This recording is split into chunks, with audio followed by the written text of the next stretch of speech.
এই ঈদের ছুটিতে সিয়াম চলে আসলো বাসায়। আর অনেকদিন ধরে আমরা তিন বন্ধু একসাথে কোথাও যাই না, কারণ সিয়াম থাকে ঢাকা। তো সিয়াম ঢাকা থেকে আসছে, তো তার জন্য আজকে তিন বন্ধু মিলে ঘোরাঘুরি করব। এখন আমরা তিনজনই চিন্তা ভাবনা করলাম যে নাটোরের দিক ঘুরতে যাব। আমরা তিন শয়তান, সরে আমরা তিন বান্দা যেখানে থাকবো সেখানে একটু যদি আকাম না হয় তাহলে কিন্তু হয় না। যাই হোক, অনেক চেষ্টা করার পর কিন্তু এই চকলেট বোমটা ফুটলো না, তো আমরা আবার আমাদের মতো করে চলে যাচ্ছি। একটু দেরি হয়ে যাওয়াতে আমরা লক্ষ্মীপুর বাজারে গিয়ে আর দেরি করলাম না, উঠে পড়লাম অটোতে তিনজনই। এটা নতুন কিছু না, আমরা যেখানেই ঘুরতে যাই, যেখানেই হাঁটতে যাই, আমরা কিন্তু একটা পান নিয়ে নেই সাথে করে। তিনজনে তিনটা পান নিয়ে এখন খাইতে খাইতে চলে যাচ্ছি নাটোর। আর সামনে ঈদ উপলক্ষে কিন্তু নাটোর শহরটাকে অনেক সুন্দর করে সাজাইছে। প্রত্যেকটা বড় বড় দোকানে কিন্তু লাইটিং করছে অনেক সুন্দর সুন্দর, আর ঈদগাহ মাঠ গুলো তো কিন্তু অনেক সুন্দর সুন্দর লাইটিং করছে। বাসা থেকে বের হওয়ার আগে আমাদের চিন্তা ভাবনা ছিল যে আমরা নাটোর নিচে বাজারে একটু হাঁটাহাঁটি করবো, কিছু কেনাকাটা করবো, কিন্তু নাটোর এসে দেখি যে এত পরিমাণ ভিড়, যার কারণে আমরা চিন্তা ভাবনা করলাম যে এখন স্টেশন চলে যাবো। সো গাইস, ফাইনালি কিন্তু আমরা স্টেশন চলে আসছি, বাট আমরা যেটা ভাবছিলাম সেটা কিন্তু হয় না। আমরা ভাবছিলাম যেহেতু এখন সামনে ঈদ, অনেক মানুষ থাকবে, অনেক জনসমাগম থাকবে, কিন্তু তার কিছুই হয় নাই। তো আলহামদুলিল্লাহ, এর জন্য আমরা অনেক খুশি হয়েছি। আমরা এখন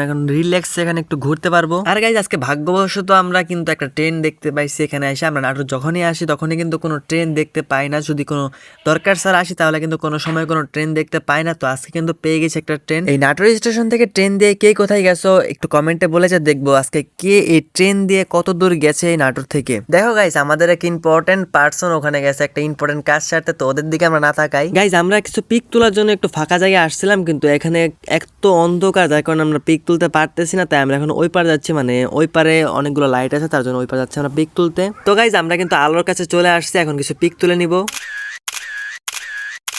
গাইজ, এখন স্টেশনে তো অনেকক্ষণ ঘোরাঘুরি করলাম, তো এখন বাসার দিকে রওনা দিতে হবে, এমনিতে অনেক রাত হয়ে যাচ্ছে। এখন স্টেশন থেকে বের হয়ে আমরা উঠে বললাম একটা রিক্সাতে। আর এই রিক্সাতে যেহেতু দুজন করে বসে, তার জন্য আমি সিএমের ঘাড়ের উপর বসে পড়লাম। আর গাইজ দেখো, আমাদের নাটোর জেলাটা রাত্রেবেলা কতটা সুন্দর লাগে। সো গাইজ, দেখতে দেখতে কিন্তু আমরা নিচে বাজার চলে এসেছি। তো এখন রনি একটা ফ্যান নিবে, তার জন্য চলে আসলাম একটা ফ্যানের দোকানে। নিচে বাজারে একদম কর্নারে একটা ফ্যানের দোকান আছে, তো সেখানে কিন্তু আমরা চলে আসছি। আর গাইজ, এই দোকানে এসে দেখি যে সব ধরনের ফ্যান আছে, যেমন সিলিং ফ্যান, তারপর টেবিল ফ্যান, এছাড়াও আছে এখানে রাইস কুকার, তারপর এখানে আছে ব্লেন্ডার মেশিন, বক্স, সব ধরনের প্রোডাক্ট কিন্তু এখানে আছে। দোকানের আঙ্কেলটা কিন্তু আমরা যে ফ্যানটা নিব সেটা কিন্তু আমাদেরকে দিয়ে দিচ্ছে রেডি করে। তো নাটোরে আর দেরি করলাম না, এখন আমরা অটোতে উঠে গেছি। তো সবাই ভালো থাকো, সুস্থ থাকো, আল্লাহ হাফেজ।